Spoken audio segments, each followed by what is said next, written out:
오늘의 주요 뉴스입니다. 정부가 내년도부터 5년간 의대 정원을 연평균 668명씩 늘려 총 3,342명의 의사를 추가 양성하기로 했습니다. 김경선 서울시 의원의 쪼개기 후원 의혹을 수사하는 경찰이 현직 민주당 중진 의원의 보좌관에게 소환을 통보했습니다. 단독 보도합니다. 쿠팡의 정보 유출 사태로 3,300만 건의 개인정보가 유출됐고 고객의 연락처와 주소 정보는 무려 1억 4천만 번 무단 조회된 것으로 조사됐습니다. 여러분 안녕하십니까? 이번 한 주 뉴스7은 최중락 앵커의 휴가로 제가 대신 진행하겠습니다. 정부가 향후 5년간 의대 정원을 3,300여 명 증원하겠다고 발표했습니다. 연간 670여 명 수준으로 증원된 인원은 10년간 지역에서 근무해야 합니다. 윤석열 정부의 연간 2,000명 증원에 비하면 적은 숫자입니다. 의사단체는 전과 다르게 파업이나 투쟁이란 말 없이 신중한 반응을 보였습니다. 오늘 첫 소식 한범수 기자가 보도합니다. 정부가 내년을 시작으로 앞으로 5년간 의과대학 정원을 3,342명 늘리기로 결정했습니다. 교육 현장의 부담을 줄이기 위해 증원이 시작되는 2027학년도에는 정원을 490명만 늘리고 이후 2년 동안 613명씩 더 뽑기로 했습니다. 공공의대와 지역의대가 신설되는 2030년부터 2년 동안은 813명씩 추가로 선발할 예정입니다. 연 평균으로 치면 668명씩 더 뽑히는 것입니다. 기존 의대에서 증원된 인원은 전부 지역 의사로 선발합니다. 서울을 제외한 전국 32개 대학에서만 지역 의사 선발이 이뤄지는데 해당 지역에서 고등학교를 나오지 않으면 지원 자체가 불가능합니다. 이후 의사 면허를 취득하면 지역 공공의료기관 등에서 10년간 의무 복무를 해야 합니다. 의대 증원과 지역 의사제를 동시에 도입해 지역 필수 공공의료를 강화하겠다는 게 정부 방침입니다. 지역의사 지원센터를 설치하여 교육에서 수련 그리고 지역 정착에 이르기까지 단계별로 돕겠습니다. 환자단체는 지난 정부 때 좌초된 의대 증원이 다시 추진되는데 환영 의사를 밝혔습니다. 다만 정부가 의사수 추계 과정에서 의료계 반대를 의식해 인원을 줄였다며 아쉬움도 내비쳤습니다. 대한의사협회는 교육 여건을 정상화하는 게 우선이라며 정부 발표에 신중한 반응을 보였습니다. 정부의 결정을 대단히 심각하게 받아들이며 향후 의료 현장에서 발생하는 모든 혼란의 책임이 정부에 있음을 엄중히 경고합니다. 정부가 의대 증원이라는 답을 정해놓은 채 공론화 과정을 거쳤다며 불만의 목소리도 나왔습니다. 의대 증원이라는 가장 예민한 소재가 떠오르면서 잠잠했던 의정 갈등에 다시 불이 붙고 있습니다. MBN 뉴스 한범수입니다. 2년 만에 정부가 다시 의대 정원을 늘리는 결단을 내렸습니다. 사회정책부 최은미 기자와 자세한 얘기 나눠보겠습니다.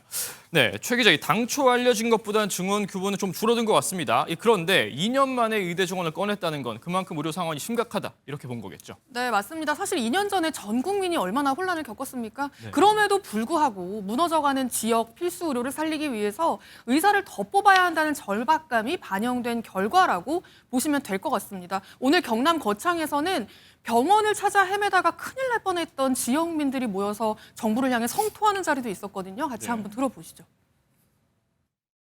뇌경색이 의심된다고. 하지만 근데 여기서는 뇌경색에 대한 정밀 검사나 치료가 어렵다. 이제 다른 병원을 추천해 주시면서 거기를 가보라. 근데 그 순간에 가장 힘들었던 거는 이 병원에서 왜 치료를 바로 받을 수 없지라는 생각도 들고. 저 같은 경우에는 아기를 너무 많이 낳아서 고위험 산모에 해당됩니다. 근데 그래서 119를 통해서 이용을 하려고 했지만 3군데, 4군데 다 거절을 당했습니다. 네, 참으로 안타까운 사연들인데요. 그런데 사실 제일 중요한 게 의사들의 반발입니다. 이 전과 같은 혼란이 벌어지진 않겠습니까? 네, 사실 가장 큰 걱정이 또 집단 행동이 반복될까인데 조금 전 있었던 의사협회 브리핑에서 집행부는 그 부분에 대해서 굉장히 신중한 모습이었습니다. 네. 회원들에게 먼저 의견을 물어보고 추후 방침을 결정하겠다는 건데요. 의사들이 거리로 나오고 전공의가 집단 사직을 하고 의대생들이 수업을 전면 거부했던 2년 전과는 조금 다른 분위기로 보입니다. 네. 실제로 현장에서도 과거와는 다른 움직임들이 좀 감지가 되는데요. 의정 갈등 사태를 주도했던 전공의와 의대생들이 이제 제자리로 돌아간 게 겨우 5개월밖에 안 됐습니다. 네, 그러니까 이런 상황에서 다시 집단 사표를 내고 수업을 거부를 강행하기에는 현실적인 부담이 좀 크다는 겁니다. 직접 한번 이야기를 들어보시죠. 진짜 다운명부가 뭐 지난번처럼 그래는 못할 거예요. 지금 피해는 고스란히 어떤 애들이 뭐 피해하고 자기들이 자초했던 얘기 아닙니까? 그러니까 1년 반이라는 공백은 환자들뿐만 아니고요. 그 시간을 손 놓고 보냈던 전공의와 의대생들에게도 꽤 큰 상처를 남긴 겁니다. 네, 그리고 이번 발표의 특징 중에 하나가 이번에 증원된 인원들이 모두 10년간 지역에서 의무 봉부를 해야 한다는 점이죠.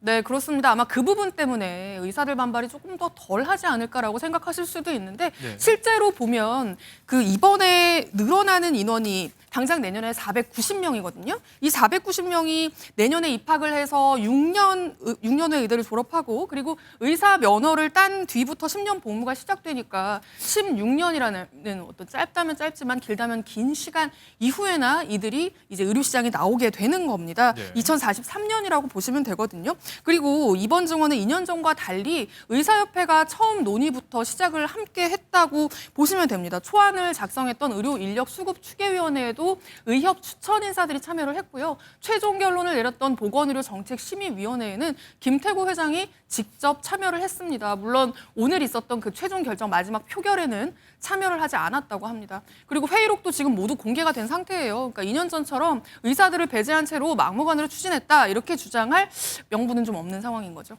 네, 그리고 그동안의 의협에서 이 반대의 명분으로 내세웠던 것 중에 하나가 바로 의대의 교육 여건입니다. 그러니까 증원은 그렇다 쳐도 과연 이들을 실제 교육 현장에서 수용할 수 있느냐, 이건 다른 문제잖아요. 네, 맞습니다. 사실 의료인력추계위원회에서 올렸던 증원 규모는 4,724명이었습니다. 그런데 네. 오늘 결정된 건 3,342명인 거죠. 5년 동안. 이렇게 줄어든 가장 큰 이유가 의대 교육 여건 때문이었습니다. 늘리는 것만큼 내실 있게 좀 교육을 하는 게 무엇보다 중요하다 보니 정부 입장에서도 좀 신중한 선택을 한 셈인데요.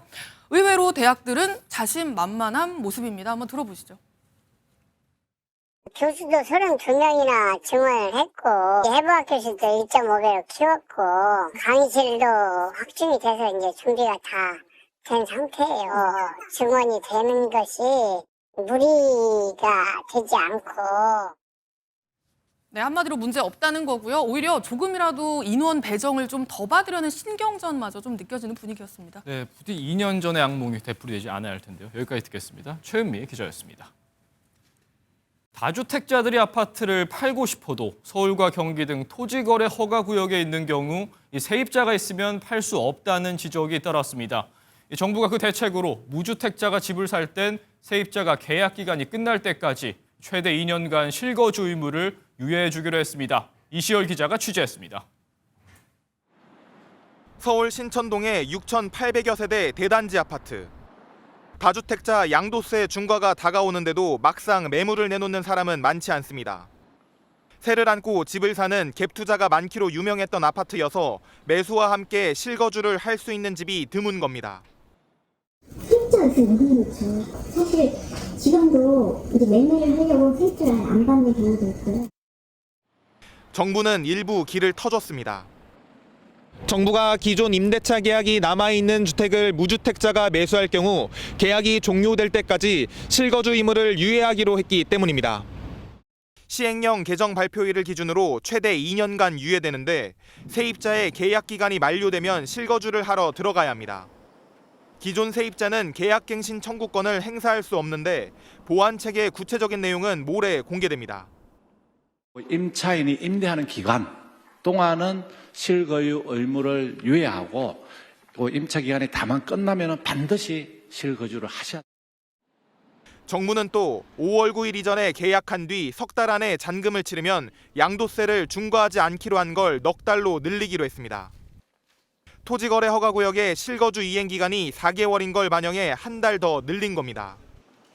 이런 가운데 민주당은 신용정보를 열람할 수 있는 권한까지 부여된 부동산판 금융감독원인 부동산감독원의 설치 법안을 발의했습니다. MBN 뉴스 이시열입니다. 이재명 대통령은 다주택자에 이어 주택임대사업자에 대해서도 강도 높은 발언을 이어가고 있습니다. 임대사업으로 묶인 아파트가 서울에만 42,500채라면서 이 물건이 시장에 나오게 세제 혜택 축소를 예고한 겁니다. 보도에 배준우 기자입니다.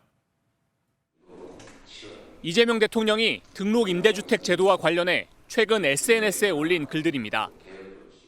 임대사업자 등록을 했다고 한 사람이 수백 채씩 집을 사모으게 하면 주택 수만 채를 공급해도 부족하다고 지적합니다. 다음 날엔 같은 다주택자인데 한때 임대사업자였다는 이유로 영구적으로 양도세 중과에서 제외하는 건 특혜라고 언급합니다. 오늘은 기사 링크까지 첨부하고 구체적인 주택 수를 언급하며 발언 강도를 높였습니다. 임대사업자 아파트가 서울에만 4만 채가 넘는다며 양도세 중과를 피해 매물로 나오면 집값 안정 효과가 있을 것이라고 자신했습니다. 이 대통령은 국무회의에서도 일정 기간에 팔아야 한다는 제한 기간을 정할 것을 주문했고 구윤철 경제부총리는 하겠다고 답했습니다. 양도세 중과 없이 뭐 한 20년 후에 팔아도 되고 뭐 그건 좀 문제가 있죠. 제한 기간을 정해야 될 것 같아요. 다만 의무 임대 기간을 채우지 않고 팔 경우 임대사업자에게 최대 3천만 원의 과태료가 부과되는 점은 변수입니다. 민간 임대사업자로 등록하면 보유세, 양도세 등 세제 혜택을 주는 대신 임대료 인상률을 5% 이내로 제한하는 등 각종 의무를 집니다. 임대 기간 중에 매도를 할 수 없다는 강력한 그 매도 제한이 걸려 있어요. 계약갱신권 요구를 하면 들어줘야 되는 거예요. 때문에 정부가 원하는 수준의 물량이 시장에 나오게 하려면 임대 기간 만료 전에 팔아도 과태료를 면제하는 등 보완책이 필요하다는 지적이 나옵니다. MBN 뉴스 배준우입니다. 이런 가운데 국회 대정부 질문에서도 정부의 부동산 정책은 뜨거운 화두였습니다. 지난달 나온 공급대책이 문재인 정부 재탕이란 야당의 지적에 김윤덕 국토교통부 장관은 일리가 있다고 인정했습니다. 이 내용은 김민수 기자가 전합니다. 이틀째 이어진 국회 대정부 질문에서 국민의힘은 정부의 부동산 정책이 실패했다고 몰아붙였습니다. 이재명 대통령이 잇따라 올린 SNS 게시글이 시장 혼란까지 부추겼다며 특히 다주택자를 비판한 게시글을 꼬집었습니다. 국민들을 향해서 마귀가 깃든 사람이라고 얘기한 사람 우리 역사에 두 사람이 있었어요. 궁예하고 이재명 대통령이세요. 129 부동산 대책이 문재인 정부 시절 8.4 대책의 재탕이란 지적에 대해 김윤덕 국토교통부 장관은 일리가 있다고 답했습니다. 인정하십니까? 그렇죠. 그때 문재인 정부 당시에 추진하겠다고 발표했다가 재탕 대책 인정하신다고요? 네, 다시 저희들 하는 거니까 표현에 따라서 재탕도 다시 한번 해봅시다. 일리가 있다고 생각합니다. 정부의 부동산 정책에 일관성이 없다는 비판이 이어지자 김민석 총리는 집값 안정이라는 원칙엔 변화가 없다고 강조했습니다. 민주당도 대통령이 투기 세력에 대한 최후 통첩을 한 것이라고 거들었습니다. 특히 다주택자 양도소득세 중과 유예가 예정대로 26년 5월 9일 종료된다는 점을 분명히 하셨습니다. 국회 대정부 질문에 참석한 구윤철 경제부총리 겸 재정경제부 장관도 양도세 중과 유예는 없다고 못 박으면서 이번 주 시행령 개정을 통해 관련 제도를 확정하겠다고 밝혔습니다. MBN 뉴스 김민수입니다. 정청래 대표가 띄운 지방선거 전 민주당과 조국혁신당의 합당 논의가 사실상 무산된 모습입니다. 민주당은 잠시 뒤에 최종 결론을 내릴 방침인데요. 국회 나가 있는 취재기자 연결해 보겠습니다. 네, 장가희 기자, 합당 추진 현재로선 사실상 얼어졌다 이렇게 봐도 되겠죠? 네, 그렇습니다. 민주당은 오늘 오전 의원총회를 열었는데요. 박수현 수석 대변인은 지방선거 전 합당 추진은 이 사실상 어려워진 상황에 대해서 공감대를 형성했다고 전했습니다. 현 상황에서의 합당 추진은 명분이 있지만 추진이 어렵다는 것과 오늘 의원총회 결과를 반영하여 오늘 최고위원회가 신속히 결론을 내려줄 것을. 네, 박수석 대변인은 의원들이 이 합당 자체에 대해서는 필요성을 느낀다고 전했는데요. 다만 이 시기나 추진 과정에 대한 의견이 분분했다고 전했습니다. 민주당은 잠시 후 8시부터 최고위원 회의를 열고 결론을 내릴 방침입니다. 네, 정청래 대표의 리더십에도 타격이 불가피해 보입니다. 이런 상황에서 친명계 의원들을 중심으로 반정청래파 모임을 만들었다는 얘기도 들리던데요. 네, 하지만 그렇지는 않습니다. 모임 이름은 대통령 사건 공소 취소와 국정조사 추진을 위한 의원 모임인데요. 이재명 대통령이 재판에 넘겨진 사건에 대해서 공소 취소와 검찰의 조작 기소 사건 국정조사를 추진하는 겁니다. 민주당 의원 총 162명 중에 이 절반에 가까운 70여 명이 참여를 합니다. 참여 인원 면면을 보게 되면 친명계 주요 조직이 될 수 있다, 이런 평가가 나오는데요. 대통령의 대장동 사건 변호인이었던 이건태 의원 주도로 만들어졌고요. 또 이 대통령이 당대표 시절 운영수석을 역임한 박성준 의원이 상임대표를 맡았습니다. 또 대통령 정무특보인 육선 조정식 의원도 이름을 올렸습니다. 또 정청래 대표의 이 합당 제안 추진을 비판해온 한준호 의원과 이현주, 황명선 강북구 최고위원도 참여를 합니다. 하지만 이 모임이 반청계 모임이라는 데 대해서는 의원들이 선을 그었는데요. 전체 의원들을 대상으로 신청 접수를 했고 또 개방형 의원 모임이라는 겁니다. 지금까지 국회에서 MBN 뉴스 장가입니다. 지방선거 최대 격전지라고 할 수 있는 서울시장 선거 여론조사에서 오세훈 시장과 정원호 성동구청장의 격차가 벌어지고 있습니다. 이 위기감 때문일까요? 오 시장이 국민의힘 지도부와 이재명 대통령의 부동산 정책을 강하게 비판했습니다. 윤기란 기자가 보도합니다. 오세훈 서울시장은 내분을 겪고 있는 국민의힘 장동혁 지도부에 직격탄을 날렸습니다.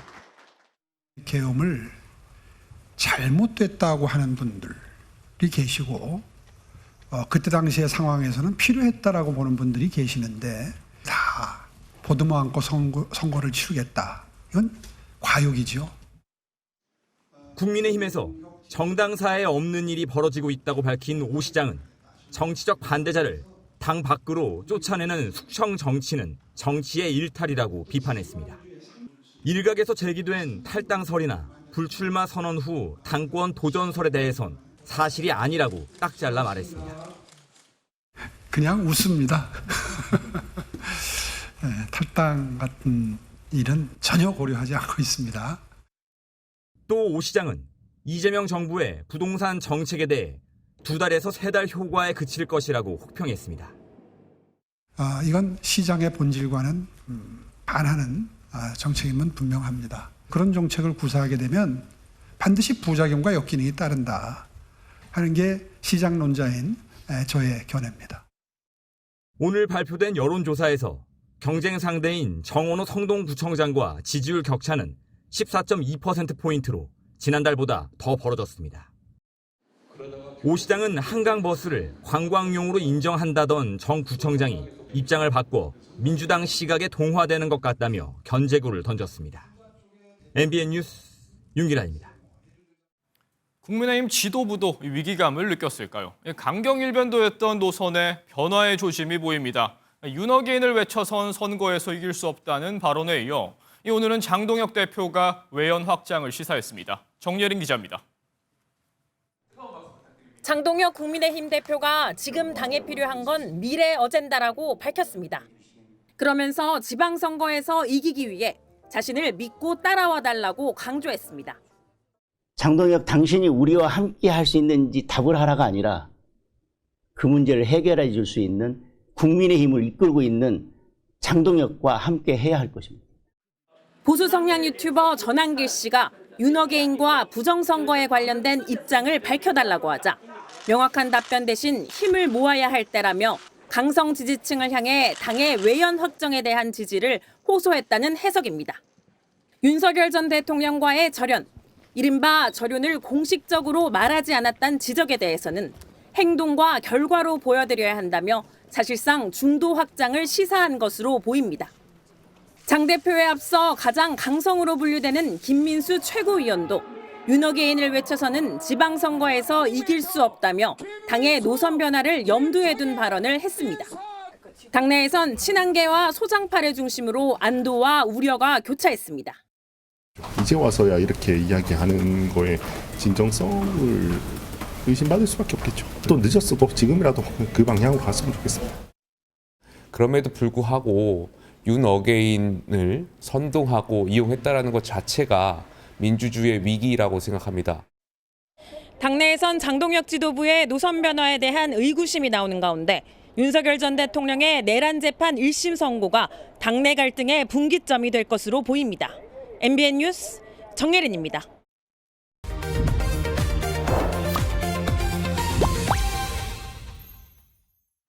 정치권에서 화제가 된 말과 장면을 전해드리는 정치톡톡 출발해 보겠습니다. 정태진 기자 나와 있습니다. 네, 정 기자의 첫 번째 키워드부터 보죠. 네, 두 얼굴, 장동혁 대표의 모습인데 좀 고민이 많아 보입니다. 네, 앞서 리포트에서 보신 것처럼 장동혁 대표 윤어게인과 절연이냐 아니냐 난처한 상황에 놓였습니다. 네. 전한길 씨 장 대표를 향해서 최후 통첩 날렸었죠. 윤어게인 세력과 갈 수 없다는 게 대표 공식 입장인지 3일 안에 답하라고요. 전 씨 그 답을 받았다고 주장했습니다. 이렇게요. 김민수 최고위원을 통해서 대신 답변을 들었습니다. 장동혁 대표 의중이 아니다라고 정확히 밝혔습니다. 네, 이 장동혁 대표의 의중이 아니다. 이 장 대표가 이에 대해서 명확한 입장을 밝혔습니까? 네, 장 대표가 오늘 직접 입을 열었습니다. 뭐라고 했을까요? 지금 논란이 되고 있는 계엄, 탄핵, 그리고 절연, 윤어게인, 부정선거 이 모든 문제에 대해서 전당대회 이전부터라도 저는 분명한 입장을. 뭔가 좀 애매한 답변이죠. 네. 장동혁 지도부의 노선을 놓고 논쟁은 당분간 이어질 것으로 보입니다. 네, 애매하다는 게 그만큼 고민이 커 보이기도 합니다. 그런데 이런 와중에 윤리위에 회부된 친한계 배현진 의원이 나와 있지만 이렇게 장동혁 대표에게 따져 물었다면서요. 네, 국회 본회의장에서 포착됐습니다. 어제 배현진 의원 심각한 표정으로 장 대표를 찾아갔습니다. 장 대표 자리 테이블에 손을 짚고 있죠. 그런데 장 대표는 배 의원의 얼굴 쳐다보지 않습니다. 난처해 보이기까지 하는데 네.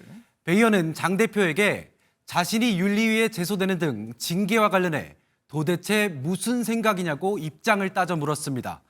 장 대표는 당 윤리위는 독립적인 기구라서 라고 짧게 답한 뒤에 한숨을 쉬다가 자리를 떠났습니다. 네, 다음 주제로 가보겠습니다. 자, 이번엔 본회의장 같은데 장관의 쇼츠, 누가 쇼츠라도 본 겁니까? 네, 같은 공간에서 오늘도 대정부 질문이 열렸습니다. 네. 그런데 보시면요, 한 사람이 휴대폰을 떡하니 올려놓고 쇼츠 보는 모습이 포착됐습니다. 생육신과 관련된 쇼츠로 추정되는데 그 옆에 국토부 장관이라고 적혀 있죠. 바로 김윤덕 국토장관입니다. 네, 김 장관에 대해서 해명을 내놨습니까? 네, 해명 내놨습니다. 국토부 측은 장관이 수시로 현안을 챙기고 있는데 기사 등을 검색하다가 뜬 쇼츠를 시청한 것으로 해석된다고 설명했습니다. 네, 그리고 마지막 주제입니다. 이번엔 이재명 대통령과 강훈식 비서실장의 모습인데 국밥에 땡땡, 국밥을 먹고 있네요. 네, 설 명절 앞두고 이재명 대통령이 어제 청와대 인근 전통시장을 찾았습니다. 네. 이 대통령 소머리 국밥 가게를 찾았는데요. 시민들이 아주 격하게 반겼습니다. 저희 갯다리예요. 이 대통령 국밥에 소주 한 잔 기울이고 있죠. 시장 상인 강훈식 비서실장과 함께 잔을 부딪히기도 했고요. 외투까지 벗으면서 본격적으로 식사에 나섰습니다. 제가 오늘 영업사원입니다. 이 대통령 소주에 대한 애정 남다릅니다. 사이다? 네. 저는 소주. 대통령도 국밥의 반주는 못 참는 모습이었는데 네. 이 대통령은 막상 식당에 와보면 국민이 왜 힘들다고 하는지 느껴진다며 현장 체감형 정책을 강조했습니다. 네, 이 대통령의 국밥 먹방까지 잘 살펴봤습니다. 정태진 기자였습니다. 네, 뉴스 이어갑니다. 법정 소란으로 감치가 집행된, 그러니까 구치소에 수감된 김용현 전 장관 변호인을 놓고 법정 신경전이 계속되고 있습니다. 오늘도 김 전 장관 재판이 열렸는데요. 이 변호인들은 감치를 왜 했냐는 항의로 재판을 채웠고 특검 측과 말싸움도 벌였습니다. 김태희 기자가 보도합니다. 재판 시작부터 김용현 전 국방부 장관 변호인은 지난 3일 열린 재판 이야기를 꺼냅니다. 당시 이진관 부장판사가 왜 이하상 변호인을 감치했는지 항의했습니다. 예고도 없이 변호인 중에 한 사람을 이렇게 감치한 것은 사실 의뢰인의 이익에도 굉장히 반하는 것이기 때문에 재판부가 꼭 답변할 필요는 없는 사안인 것 같습니다. 이번에는 특검 측과 충돌했습니다. 저런 것들이 바로 목리를 부리는 것이고 재판을 지연하는 것입니다. 서 검사님 사과하십시오. 저런 것들이라뇨. 이후 증인으로 출석한 노상원 전 국군정보사령관이 증언을 거부하면서 특검과 변호인 측은 다시 실랑이를 벌였습니다. 증인께서 들어보시고 다시 지금 말씀드리겠습니다, 재판장님. 제가 재판장님께서 말씀을 드리고 있는데 자꾸 저렇게 대법원이 감치 결정에 문제가 없다고 판단한 가운데 함께 감치 명령이 내려진 권우현 변호사는 이번 길에도 법정에 출석하지 않았습니다. MBN 뉴스 김태희입니다. 공천 헌금 의혹을 받는 강선 의원과 김경 전 서울시 의원이 조만간 구속 갈림길에 서게 될 전망이죠. 그런데 또 다른 의혹, 김경 전 서울시 의원이 현직 더불어민주당 중진 의원에게 차명 후원을 했다는 의혹도 MBN이 단독으로 전해드린 바 있습니다. 경찰이 해당 의원의 보좌관에게 소환을 통보하며 본격 수사에 착수한 것으로 확인됐습니다. 정혜진 기자의 단독 보도입니다. 김경 전 서울시 의원의 차명 후원 의혹이 불거진 시점은 지난 2023년 7월입니다. 그해 10월에 치러질 서울 강서구청장 보궐선거에 나가기 위해 더불어민주당 중진 의원에게 줄을 대려고 했다는 게 의혹의 핵심입니다. 경찰이 확보한 김 전 시의원의 통화 녹취에는 중진 의원 보좌관 A씨의 대화가 담겨 있는 것으로 알려져 있습니다. 당시 김 전 시의원이 빈손으로 가기 그렇다, 다른 사람 이름으로 후원하고 가겠다고 말하자 보좌관 A씨는 의원님의 웹 포스터를 보내주겠다며 후원 계좌를 알려준 것으로 전해졌습니다. MBN 취재진은 통화 이튿날인 7월 4일에 김 전 시의원의 최측근 이름으로 해당 의원에게 500만 원이 후원된 사실도 파악했습니다. 차명 후원을 부인하시나요? 그런데 경찰이 A씨에게 최근 참고인 신분으로 소환을 통보하며 차명 후원 의혹 수사에 본격 착수한 것으로 MBN 취재 결과 확인됐습니다. 공교롭게도 해당 의원은 차명 후원 당일 김 전 시의원을 만난 것으로 나타났는데 당시 구청장 출마를 만료했다는 입장인 것으로 알려졌습니다. 경찰은 보좌관 A씨에 대한 조사를 마친 뒤 민주당 중진 의원에 대한 소환 여부를 결정하겠다는 방침입니다. MBN 뉴스 정혜진입니다. 쿠팡 정보 유출 사태에 대한 정부 조사 결과가 발표됐습니다. 3,300만 명이 넘는 이용자 정보가 유출됐고 연락처와 주소가 포함된 배송지 목록 페이지는 무려 1억 4천만 번 조회된 걸로 확인됐습니다. 자세한 내용 김종민 기자가 보도합니다. 지난해 11월 개인정보를 빼낸 범인이 쿠팡에 보낸 이메일입니다. 수십억 개의 개인정보가 유출될 위험에 있다고 협박하면서 증거자료로 고객이 주문한 상품 정보를 함께 첨부했습니다. 여기엔 주문 목록과 주문자의 주소, 전화번호, 출입 현관, 비밀번호 등이 적혀 있습니다. 쿠팡의 신고를 받은 정부는 민관 합동조사단을 꾸려 2달 넘게 조사를 벌였습니다. 유출된 개인정보는 모두 3,367만 명분. 범인은 이를 통해 이름과 전화번호 등이 포함된 배송지 목록 페이지를 1억 4천만 번이나 조회했습니다.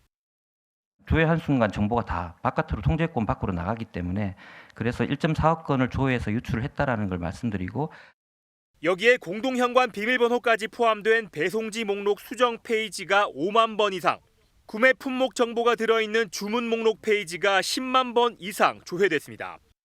핵심은 이 정보들이 외부 서버로 옮겨져 제3자를 통해 퍼져나갔는지 여부인데 이 부분은 범인이 현재 국내에 없어 조사하지 못했습니다. 유출한 정보를 해외 클라우드 서버로 전송할 수 있는 기능이 포함되어 있는 것을 확인하였습니다. 실제 전송이 이루어졌는지 여부에 대해서는 기록이 남아있지 않아 쿠팡의 조사 협조 과정에도 문제가 있었습니다. 조사단이 자료 보전 명령을 했지만 일부 접속 기록이 사라진 겁니다. 조사단은 이 부분에 대해 수사 의뢰하고 침해 사고 인지 후 24시간 내 신고해야 하는 규정을 위반한 데 대해선 과태료 처분을 할 계획입니다. MBN 뉴스 김종우입니다. 예, 어떻게 이런 대규모 유출이 가능했는지 관련 발표도 있었습니다. 외부의 정교한 해킹도 복잡한 기술적 결함도 아니었습니다.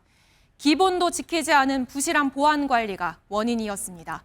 보도에 김세희 기자입니다. 개인정보 유출은 고도의 진화된 수법이 아닌 쿠팡의 부실한 보안 관리에서 비롯된 걸로 정부 조사 결과 드러났습니다. 쿠팡에 로그인을 하면 서버 내부에서는 전자 출입증이 발급되고 이걸 검증해 사이트 접속 허가를 내줍니다. 문제는 쿠팡에 이 전자 출입증이 정상인지 검증하는 체계가 없었다는 점입니다. 범인은 이 점을 노려 전자 출입증을 위변조해 만들어 쿠팡 서비스에 무단으로 접속했습니다. 또 하나 전자 출입증은 인감 도장 역할을 하는 서명키로 승인을 받아 발급이 됩니다. 암호화된 서명키는 보안 때문에 따로 관리해야 하지만 누구나 개인 컴퓨터에 저장할 수 있어 마음만 먹으면 전자 출입증을 무단으로 발급받을 수 있는 겁니다. 조사단은 현재 재직 중인 쿠팡 개발자가 노트북에 서명키를 저장하고 있어 키 유출 및 오남용 위험이 있음을 발견하였습니다. 이를 통해 범인은 쿠팡을 퇴사했지만 서명키를 자신의 기기에 저장해 전자 출입증을 위조할 수 있었습니다. 결국 이런 총체적 허점을 이용해 정상적인 로그인 절차 없이 쿠팡 인증 체계를 통과했고 대규모 개인정보를 유출할 수 있었던 겁니다.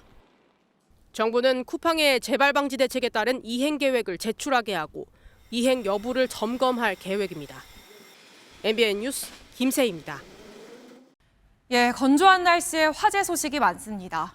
경북 경산의 유류 저장 탱크가 폭발해 큰 불이 났는데요.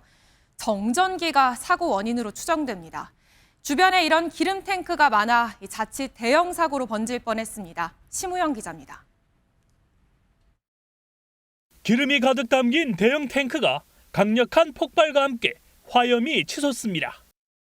200m 떨어진 공장 건물이 지진이라도 난 듯 심하게 흔들립니다. 저장소 위쪽에서 액체가 줄줄 흐르고 검은 연기가 끊임없이 솟구칩니다. 경북 경산에 있는 대한송유관공사 5개 유류저장 탱크가 폭발과 함께 불이 난 겁니다. 출근하니까 불이 붉게 올라가 있는 상황이라 가지고 회사로 불똥이 튈까 봐 급하게 이제 있던 차를 빼고. 불은 3시간 만에 꺼졌고 다행히 인명피해는 없었습니다. 불이 난 5개 탱크입니다. 강한 폭발 탓에 철로 된 지붕 덮개가 찢어진 채 반쯤 벌어졌습니다. 사고 현장에는 유류 저장 탱크 14개가 더 있어 자칫 대형 사고로 이어질 뻔했습니다. 사람 몸에서 발생하는 정전기를 사고 원인으로 지목했습니다. 샘플링 작업을 다 하겠습니다. 그 과정에서 이제 그 화재가 조금 발생돼서 사람이 움직이면 또 정전기가 발생할 수 있으니까. 지난 2018년에는 경기도 고양에서도 유류 저장 탱크 폭발 사고가 일어난 바 있습니다. 경찰은 관계기관과 합동조사에 들어갑니다. MBN 뉴스 심호영입니다. 예, 그리고 경남 양산에서는 풍력 발전기 화재도 있었습니다. 불이 난 발전기는 안전 점검을 받은 지 1년도 채 되지 않았던 것으로 드러났습니다. 강진우 기자입니다. 대형 풍력 발전기 상부에서 검은 연기와 함께 불기둥이 치솟습니다. 바람도 강하게 불면서 불길은 점점 더 크게 번집니다. 그래서 펑 하는 이렇게 폭발음 같은 게 들려가지고 나와보니까 이렇게 불이 붙은 상태였거든요. 저도 119 신고를 했지만. 풍력 발전기에 불이 난 건 오늘 오전 8시 37분쯤. 프로펠러가 갑자기 빨리 돌더니 프로펠러 인근에서 불이 솟구쳤습니다. 인근 잔목에 불이 번지자 소방당국은 소방 헬기 7대와 진화차 40여 대를 투입해 약 2시간 만에 불을 잡았습니다. 제 뒤로 보이는 70m 높이의 풍력 발전기에서 불이 나 그 잔해가 임야로 떨어졌지만 다행히 산불로 번지지는 않았습니다. 해당 발전기는 지난 2011년에 설치돼 15년 정도 가동했습니다. 지난해 받은 안전진단에서는 아무런 문제가 없었습니다. 제가 생각하기에는 1년도 안 됐어요. 8개월 됐나? 최근 경북 영덕 풍력 발전기 꺾임 사고에 이어 화재까지 발생하자 풍력 발전기에 대한 대대적 점검이 필요하다는 지적이 나오고 있습니다. MBN 뉴스 강진우입니다. 예, 논란이 된 사건 사고 들여다보는 사건 추적 시간으로 이어갑니다. 주진희 기자와 함께합니다. 예, 주 기자 오늘도 부지런히 첫 번째 사건으로 가볼까요? 감사 표현이 감사 대상이라고 되어 있는데 뭐 힘들고 어려운 일 하시는 분들에게 감사 표현 할 수 있죠. 그런데 그걸 감사, 그러니까 조사한다는 건가요? 네, 맞습니다. 바로 그 얘기인데요. 한 자영업자가 예. 목숨을 걸고 고생하시는 소방관들에게 감사의 마음을 전달했는데 그것이 문제가 됐습니다. 예. 실제 사장님에게 연락해서 자초지종 들어봤습니다. 소방관분 고생 너무 많이 해주시니까 아이스 아메리카노 50잔을 드리려고 갔죠. 근데 처음에는 소방관님들께서 절대 안 받는다고 하셨어요. 저도 이미 샀는데 그냥 맛있게 드셔주시면 된다 하고 뛰쳐나갔어요. 이름도 번호도 알려주지 않고 그냥 커피만 드리고 뛰쳐나왔는데 갑자기 최근에 해당 소방서에서 번호를 어찌 알았는지 연락이 왔다고 합니다. 왜죠? 누군가가 부정청탁 민원을 넣어서 연락이 왔다는 겁니다. 아이고, 고마움 표시했는데 이걸로 민원을 넣다니 이런 사람도 있네요. 감사 표현을 표시한 자영업자도 또 소방관 입장에서도 굉장히 난감한 상황일 것 같습니다. 네, 그렇죠. 아무래도 소방서에서는 민원이 들어왔으니까 조사를 해야 될 것 같은데 당시 대화 들어보시겠습니다. 김영란법 청탁법은 안 걸리는데요. 네, 저희 서울시 조례가 있어요. 거기 그 조례에 보면 10원도 받을 수가 없다고 돼 있어요. 그래서 저희하고 무슨 특별한 관계가 있는지 확인을 했어요. 민원 하나 때문에 지금 거기까지 다 확인을 하신 거잖아요. 커피 받으신 것 때문에. 정말 죄송해요. 저도 이제 이렇게 안 할게요. 저도. 조사 결과 순수한 기부로 인정이 돼서 다행히 문제없이 넘어갔다고는 합니다.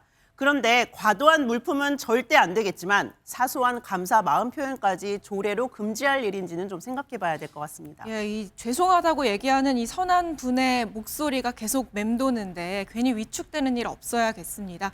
다음 소식 넘어가 보겠습니다. 이번엔 비행기가 보이고 막아주세요라고 되어 있는데 뭐 비행기의 이륙이라도 막는 건가요? 네, 사실 비행기를 막는 게 아니라 비행기를 타려는 아버지를 막아달라는 이야기입니다. 왜죠? 이 어르신이 좀 건강이 안 좋았다고 하는데요. 가족들에게 미안하다는 편지를 남기고는 해외에서 안락사를 하려는 것으로 보여서 얼른 신고를 했고요. 경찰은 재빠르게 움직였다고 합니다. 비행기 타고 계시는 거를 저희가 탑승해가지고 이제 설득해서 모시고 나와가지고 가족들 일단 만나고 이렇게 다음에 한번 가시는 게 어떠냐고 이제 그런 식으로 해서 설득을 한 거예요. 경찰이라고 해서 무작정 이렇게 막을 수는 없을 텐데 어쨌든 설득이 돼서 다행입니다. 해외에서는 안락사가 합법이지만 우리나라에선 불법이죠. 네, 맞습니다. 불법이라서 한국에서는 안락사를 시행하는 병원은 없습니다. 하지만 범죄 혐의점이 없는 성인을 무작정 해외에 못 나가겠다고 막을 수는 없습니다. 그래서 경찰도 어르신을 설득해서 마음을 돌린 건데요. 물론 일부 스위스 등 유럽 국가에서는 극심한 고통이나 질병 등을 이유로 현지 기관이 허락을 하면 안락사가 진행된다고 합니다. 다만 의사의 도움으로 환자가 스스로 약물을 투여하는 조력 존엄사 형태로 진행된다고 하니까 이것도 사실 절차가 결코 쉽지는 않은 겁니다. 예, 뭐 안락사까지 고민해야 하는 그 고통을 저희가 헤아릴 수는 없지만 이 남은 가족들도 꼭 한번 생각해 보셨으면 좋겠습니다. 주진희 기자였습니다. 미국의 최대 인기 스포츠 행사인 프로비식 축구 결승전 슈퍼볼이 정치적 논쟁의 중심에 섰습니다.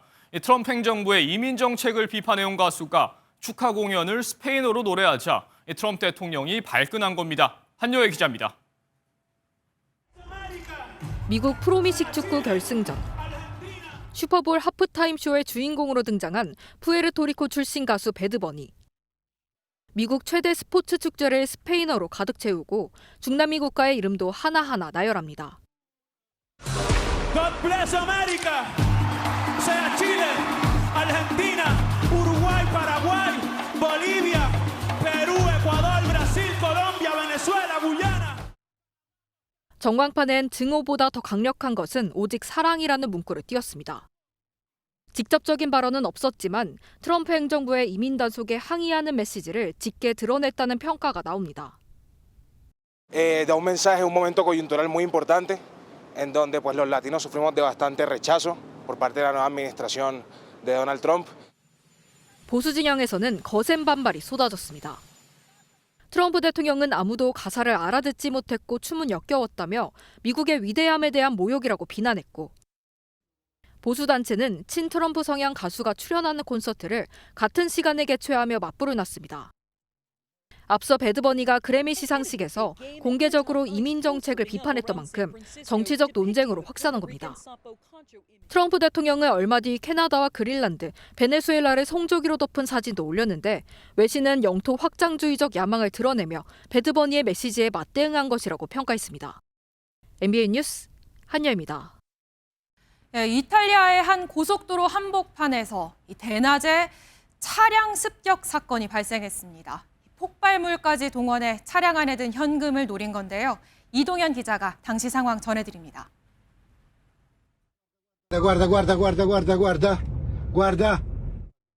흰색 작업복을 입고 복면을 쓴 남성들이 차 뒤로 몸을 숨기자마자 폭발음과 함께 파편이 솟구칩니다. 이탈리아 남부 풀리아주의 한 고속도로에서 현금 수송차를 노린 대규모 습격이 벌어졌습니다. 차에 파란 경광등까지 달고 경찰로 위장한 무장 강도들은 차량 여러 대로 현금 수송차를 막고 접근했습니다. 이어 폭발물로 차문을 날린 뒤 금고 탈취를 시도했습니다. 하지만 경찰이 신속히 출동해 작전에 실패하자 곧장 달아났습니다.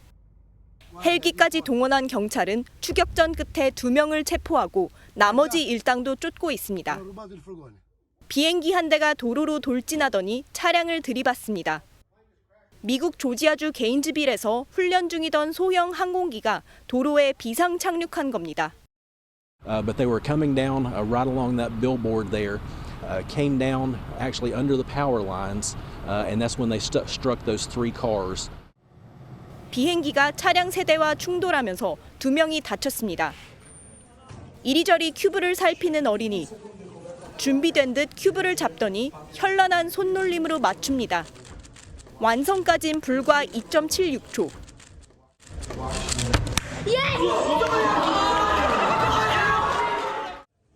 폴란드 국적의 9살 어린이 테오도르 자이데르가 큐브 맞추기 세계 신기록을 세웠습니다.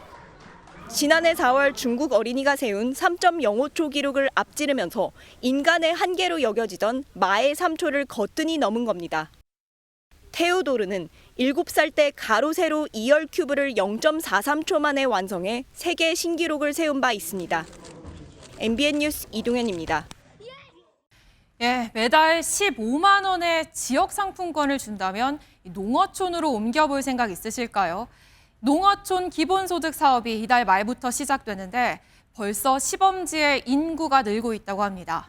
물론 실제 살지도 않는데 주소지만 옮긴다고 되는 건 아니겠죠. 홍지호 기자입니다. 충북 옥천군의 한 전통시장이 모처럼 사람들로 북적입니다. 설 대목을 맞아 거리 곳곳에 활기가 넘치는데 상인들은 반짝 특수에 그칠까 걱정입니다. 그나마 기대하는 건 이달 말부터 군민들에게 지급되는 월 15만 원의 농어촌 기본소득입니다. 돈이 나오면은 아무래도 경기가 살아나갔죠. 지금은 뭐 별로 느끼는 건 없고. 대전 등으로 젊은 사람들이 떠나며 한때 4만 8천 명대까지 줄었지만 시범사업지 선정 이후 인구가 다시 늘고 있기 때문입니다. 이곳 옥천의 인구는 5만 명입니다. 기본소득 시범사업지로 선정된 뒤 1,600명이 늘었습니다. 문제는 기본소득을 받으려고 실제 살지도 않으면서 주소만 옮기는 경우가 있다는 것.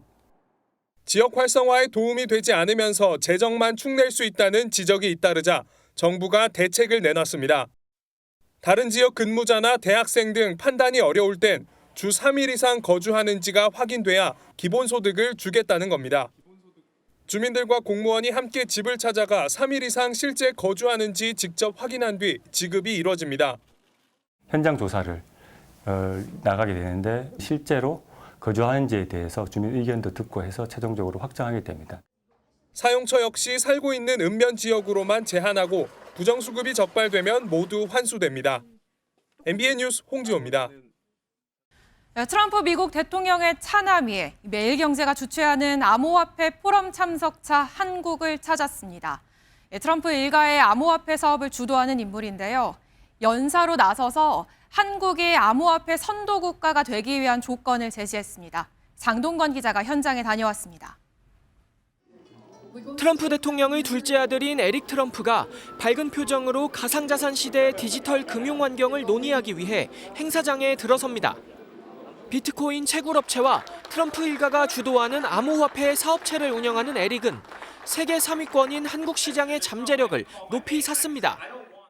I truly think the United States is leading the world in terms of the crypto revolution, and I will say I think Korea is absolutely leading Asia in this digital transformation. 그러면서 앞으로 미술품과 음악, 부동산 등 모든 상품과 자산이 토큰으로 거래되는 시대가 가속화할 것이라고 내다봤습니다.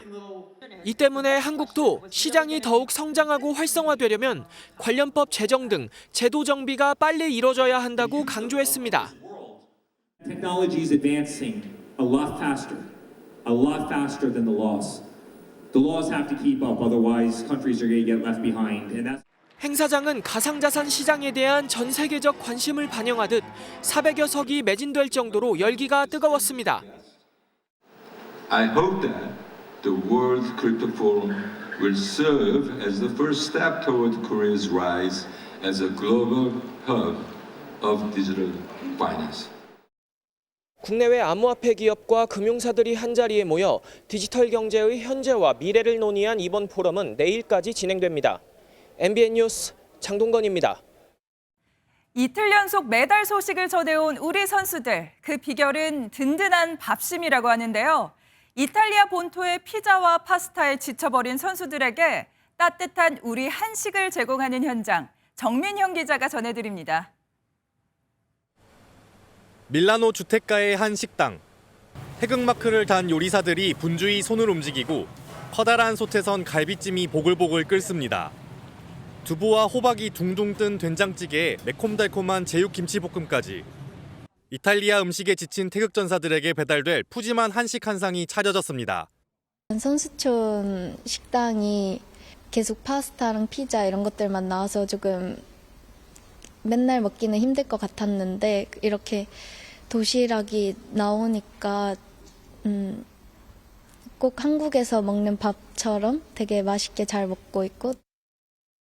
대한체육회는 선수들이 밥심을 낼 수 있도록 올림픽이 열리는 밀라노와 코르티나, 라비뇨 세 곳에 급식 지원 센터를 마련했습니다. 종목의 특성에 따라 선수별 맞춤형 식단을 짜고 현장에서도 따뜻하게 먹을 수 있도록 발열 도시락에 담는 섬세함도 잊지 않았습니다. 빙상이나 설상 같은 종목들이 워낙 야외에서 이제 춥다 보니까 발열팩을 넣어서 식은 음식도 다시 데워서 먹을 수 있는 저희의 마음이 좀 더 전달됐으면 하는 마음. 스노보드 맏형 김상겸의 은빛 기적과 막내 유승은의 부상 투혼 뒤에는 든든한 지원군이 있었습니다. MBN 뉴스 정민영입니다. 4번의 도전 만에 밀라노 코르티나 동계올림픽에서 대한민국의 첫 메달을 선사한 김상겸 선수가 귀국했습니다. 오랜 시간 묵묵히 뒷바라지해준 아내에게 은메달을 걸어주면서 참았던 눈물을 터뜨렸는데요. 포상금 2억 원까지 그야말로 금이 환영이네요. 지금까지 여기는 밀라노였습니다.